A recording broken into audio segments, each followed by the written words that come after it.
Friends, if you can't read Johann Goethe's tragedy Faust, watch this video. This is the legend of Dr. Faust, who made a deal with the devil. Goethe wrote the tragedy in the early 19th century, and he wrote it almost all his life, until his death. The tragedy has two parts, that's why I made two videos for each part. Now you're going to hear a retelling of the first part. So, the tragedy begins with dedication. There is nothing about anything, blah, blah, blah. Then a theatrical introduction. The theater director, the poet, and the comic actor are talking. They are all excited about their upcoming performance, not sure how the audience will react. Then prologue in heaven. The characters are God, Mephistopheles, and the three archangels. The archangels are admiring God's creation of the earth. And then the devil Mephistopheles appears. He came to talk to God. You see, God, everything is cool. It's just that all the people on earth suck. What are you always whining about? Everything's wrong with you. I am sick of it. Do you know Faust? The doctor? The doctor. He is my slave. He is great. He serves me. He is such a weird dude. I haven't figured him out yet. I can easily prove he is not cool. Wanna bet? I'll bet. God said, do whatever you think is right. I am sure Faust will stand up to all your tests. At night Faust sat with a book, not wanting to sleep. He thought he knew a lot of things. After all, he knew theology, philosophy, law and medicine, but he thought he was a fool. Faust was a master, a doctor, he had many students, but he felt no peace. Faust even began to study magic, so that a spirit would appear to him and tell him about the meaning of life. Faust was leafing through a book and talking to himself. It is nice to talk to an intelligent man. Faust cast some kind of spell and a spirit appeared. What do you want? Why did you call me? The spirit asked. I accidentally. Man, you are so scary. I am scared of you. You were just begging for me to show up. Here I am. And now you are scared? Well, when you are braver, call me again. Until then, good luck. And the spirit disappeared. Immediately after that, there was a knock at the door. The pupil Wagner came in his pajamas, with a flashlight in his hand. Let's study, he said. I want to study so much that I am ready to study in the middle of the night. You understand that Faust did not want to study late at night, but he always liked to talk. Wagner said that man has already reached the state where he knows the answers to all questions of existence. No, my friend, anyone who is willing to learn something new, more often burned at the stake, rather than listen, so you'd better go to bed. I want to rest too. Yeah, tomorrow's Easter. I want to get some sleep. Good night, doctor. Wagner left. Faust was left on his own again and began to reflect on life again. He envied Wagner's vitality, the fact that he wanted to learn new things. And Faust himself was so full of thought that he decided to end his life by drinking poison. Just as Faust raised his glass of poison to his lips, he heard the bells ringing and the chorus singing, Christ is risen. Faust thought it was better to live than not to live, so he changed his mind about killing himself. The next day, two students walked down the street, picking up girls. Townspeople complain to each other about high taxes. Beggars are begging for alms. Basically, everything is as it is now. Nothing has changed in 200 years. Faust is talking to Wagner. It's nice in the spring. Faust says, it's warm. The ordinary people surrounded the doctor. They thanked him for helping them fight disease. And your late father helped us a lot, too. And it was dangerous, the plague, after all. Thank you, doctor. Then, in private, Faust told Wagner that he and his father gave people some crap. I don't know whether they died more from the plague or from that crap. That's why it's embarrassing to hear them thanking me. The boys saw a black shaggy poodle running around. He looks strange, Faust said. He looks fine to me, said Wagner. Faust took the poodle with him. Then Faust returned to his room, and he was so bored at home that he wanted to translate the New Testament in German. He reads, "In the beginning was the Word." Thinks. Maybe not a word. Maybe a thought? Nope, not a thought. How about power? Nope. In the beginning was the cause. Faust was distracted from his work by a poodle who kept running and barking. What do you want? Want me to open the door? Get out of here. And then the poodle began to swell. Then out of the smoke appeared Mephistopheles as a wandering student, instead of a poodle. Who are you? Faust asked. Well, how can I explain it to you? I am someone who does good while wishing evil to everything. I don't understand. Explain it another way. You can guess for yourself. I see. The guys talked, and Mephistopheles said he had to go. Except I can't get out of your room. There is a sign on your door. Through the window, then. We can't. Devils and ghosts can only enter by the way they came in. I ran into you like a poodle. So you have laws in hell? That is cool. I will keep that in mind. Tell me, what does the future hold for me? Let's do another one at a time. I am in a hurry now. No, I want to talk to you some more. Then Mephistopheles summoned the spirits, which put Faust to sleep. Then Mephistopheles waited for a rat to gnaw through the floor where the sign was drawn, and quietly left Faust's room. When the doctor woke up, he was sure that he had dreamt the encounter with the devil, except that the poodle had disappeared. Another time Mephistopheles came to Faust again, this time dressed smartly. Listen, Faust, why don't you dress like that, too? Let's go for a walk. Let's have some fun. I am old. What can I do? I am slowly waiting to die. I would like to die during a fight or in bed with a girl. You wanted to drink poison, didn't you? Shit, you know everything. Mephistopheles promised that Faust would not be bored in his company. What's my fee? The doctor asked. We will sort it out later. You, the main thing. Agree. No, that won't do. Let's make a deal now. Alright, it is no big deal in this life. I will do whatever you want, and when you die, you will do whatever I want you to do. It didn't take Faust long to agree to the deal. I don't really care what happens after I die, and in this life I still want to have fun. Here is the deal. Curl your fingers. I want to be fed. I want gold. I want a girl. I want fame. I want honor. Is that it? That's easy. It's a deal. Just write me a receipt, just in case. You don't trust my word? Where do I sign it and with what? On a piece of paper with blood. Faust signed the contract. And now to have fun? He asked. Because I am tired of reading books. Well, let's go and see the world. Mephistopheles saw a student walking toward the doctor. He suggested that Faust come out and dressed himself in the doctor's clothes. The student came in. He said that he had come from the village to study with Faust on purpose. But the noise of the city makes my head hurt. I want to go home, to the village. You should want to study, not go home. You will soon get used to it. Mephistopheles told the boy so much that he got a headache. And the most important thing, go to class and be on time. Everything else is bullshit. What do you think of medicine?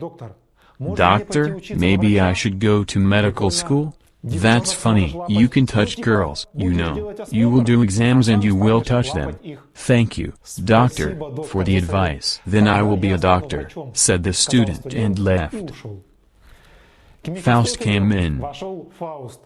Well, let's go. Where are the horses? Where is the carriage? Mephistopheles spread out his cloak and told Faust that they would fly on the cloak. The guys flew to the city of Leipzig and went straight to the pub. A bunch of guys were already having fun there. They were drinking and singing songs. They saw the strangers and went to get acquainted. Then Mephistopheles began to sing about a flea. Everybody liked it. Then he started pouring wine for the guys. They always liked freebies. The guys jumped on the booze. And then it turned out that the wine turned into fire when spilled. The guys realized that they were facing a wizard, so they took out their knives and rushed at Mephistopheles. He easily stopped them by making their minds go haywire, and left the pub with Faust. Imagine a witch's kitchen. A cauldron on the fire, something bubbling, a monkey skimming the foam, all sorts of witch things around. Why don't you make your own potion? Why do we need the witch? Faust asked Mephistopheles. Do you want me to make a potion? No. I don't feel like it. Where is your mistress? He asked the beasts. Walking, while we are working here. They answered him. The witch returned after a while. Who are you? She shouted. I am going to. Shut your mouth. Don't you recognize your master anymore? Asked Mephistopheles. Forgive me, master. I didn't recognize you. I didn't see your hooves. Well, that is. Progress does not stand still. There used to be hooves and horns and a tail. Not anymore. I got a job for you. We need your potion that makes people young. The witch gave Faust this potion to drink. And then Mephistopheles took him outside. In the street a young Faust saw a pretty girl, Margarita. Let me escort you. I can walk myself, she replied. Mephistopheles came up to Faust. I want that girl, Faust said to him. Take me to her. I have no power over her. She is young and still innocent. She is only 14 years old. Man, I want her, please. Nope. All right, I will do it without you. Okay, I will take you to her room tonight. She is going neighbor tonight. You can sigh on her bed while she is away. In the evening in her room, Margarita remembered the guy who had hit on her during the day. He must be a nobleman, if he is so sure of himself, she thought, and went to her neighbor. Well, come in and stay here for a while, said Mephistopheles to Faust. And you come out, he asked. Faust stood and dreamed of Margarita. Then Mephistopheles came in again. He said the girl was coming back. He had left a jewel box in the closet. It's kind of a present from you. All girls like jewelry. Consider it yours already. Margarita went into the room, opened the closet, and saw the jewelry box. She opened it, and there were the jewels. Yo, where did all this stuff come from in my closet? She couldn't understand. The next day, an enraged Mephistopheles told Faust that the priest now had the box. Imagine, Margaret's mother took the jewels to the church. And Gretchen? Friends, Marguerite abruptly became Gretchen. Your Gretchen is still wondering who gave her that gift. So give her a necklace or a bracelet now. Margarita's neighbor, Martha, was grieving in her home. Her husband had sailed away, and she didn't even know if he was alive. If only she had a certificate of his death. She was not a widow, and she had no husband. A worried Margarita came in. What's the matter with you? I found the box again. There is even more jewels in it. Don't tell your mother, or she will give it all back to the monastery. There is a knock at the door. Mephistopheles enters. "Good evening, girls. Which one of you is Martha? I am here to see you. I have a message from your husband. He sends his love when he dies." "Are you serious?" "That's the joy. I mean, the grief." "How did he die? Did he say anything to me?" "He didn't give you anything. He spent all of the money he had on horse. That's how he died. So mourn him for a year and then look for a new husband." "That's all well and good, but I need a death certificate." "What if he is alive? Instead of a document, you can get oral testimony from 2 witnesses. I have a friend. He will confirm it." "All right, come by tonight. Marguerite and I will wait for you in the garden." Mephistopheles told Faust that today he would introduce him to Marguerite. "You will have to sign that her neighbor Martha's husband died in Italy." "I will not do that. That's not true." "So, you have never lied? Well, suit yourself. But then we are not going to the girls." "Shit. Of course I agree. I will sign it." In the evening in the garden, Marguerite walked on the arm of Faust and Martha walked beside Mephistopheles. Marguerite recognized in Faust the boy who had been hitting on her. She told him about herself. "We don't have a maid, so I do everything around the house myself. Washing, laundry, cooking, sweeping, sewing. My mother is a good seamstress. We are not poor, but we are not rich either. My father left us something. I have a brother, he is in the army. My little sister died." Meanwhile, Martha asked Mephistopheles about him. "I am married," he answered. Margarita plucked a daisy and began to guess whether she loved him or not. It turned out that she did. Faust blushed, then everything was standard, kisses and promises to love for life. Faust began to doubt what he was doing, whether it was right and good. And then Mephistopheles immediately dispelled his doubts. "What are you thinking? She loves you. She is always thinking about you. Come on, let's go." Well, after that, how can you resist? It's mind-numbing. He ran to Marguerite. One day in the garden, the girl asked Faust if he believed in God. "Let's talk about something else." Faust replied. "All right, tell me, why are you friends with Mephistopheles? He is evil, secretive, cunning. He is normal. What are you talking about?" "He is not normal. I can communicate with all people, but not with him. He is cold." And then Marguerite said that she would let Faust stay the night in her room. But because her mother would still be in the house, she could not. Faust immediately perked up. "So here is a bottle for you. Give it to your mother, and she will sleep soundly until morning." The girl took the bottle and left. Immediately Mephistopheles appeared. He already knew everything. He was eavesdropping. "She is clever. She quickly guessed who I am. Good luck tonight, friend." A friend of Margarita's told her that their mutual acquaintance had disgraced herself because she slept with some guy. "I feel sorry for her," said Margarita. "The guy should have married her. It was her own fault. While we were working, she had fun with him."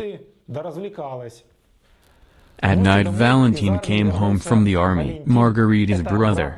He was very proud of his sister, of her virtue. And then he saw Faust and Mephistopheles appear in front of his house, and immediately he wanted to kill them both, without finding out anything, just kill them. Valentine drew his sword and went for the boys. They too drew their swords and prepared to fight. Given that Mephistopheles was not exactly human, the guys were quickly done with Valentine. Faust struck the death blow. "All right. Time to make a move," Mephistopheles said.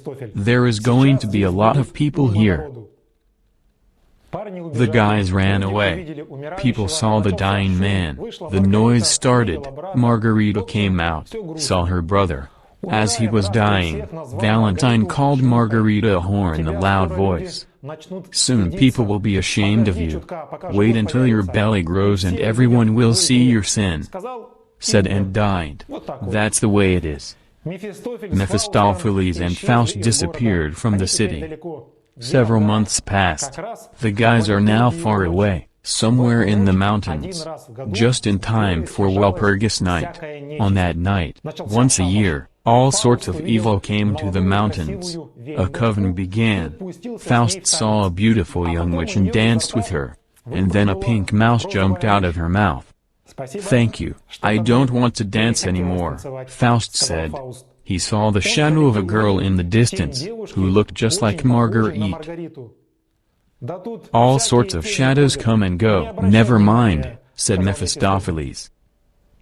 What happened to Marguerite while Faust was traveling with Mephistopheles?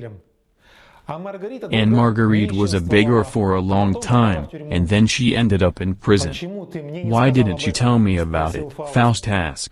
Calm down, man, she is not the first in such a situation. Save her. Who seduced her and then ruined her, me or you? And Faust immediately shut his mouth. Take me to her and set her free, Faust said again. I will take you to her, put the guard to sleep, and then you do something yourself. Anyway, Faust took the keys from the sleeping guard and entered Marguerite. The girl didn't recognize him. She thought it was the executioner who had come for her. She told the executioner that she had given birth to a daughter, but that the people had ordered her to die. Faust listened and realized that Margaret had lost her mind. He explained to her who he was. The girl sort of understood. I put my mother to death, I drowned my daughter in a pond, my brother died because of me. I don't deserve to live.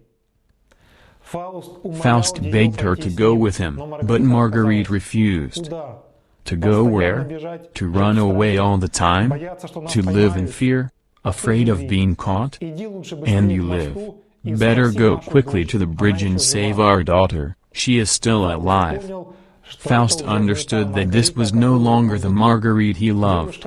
The girl rejected the devil's help and her soul was saved by God. At this, friends, the first part of the tragedy ends. For those who want to know what happened next, watch the next video.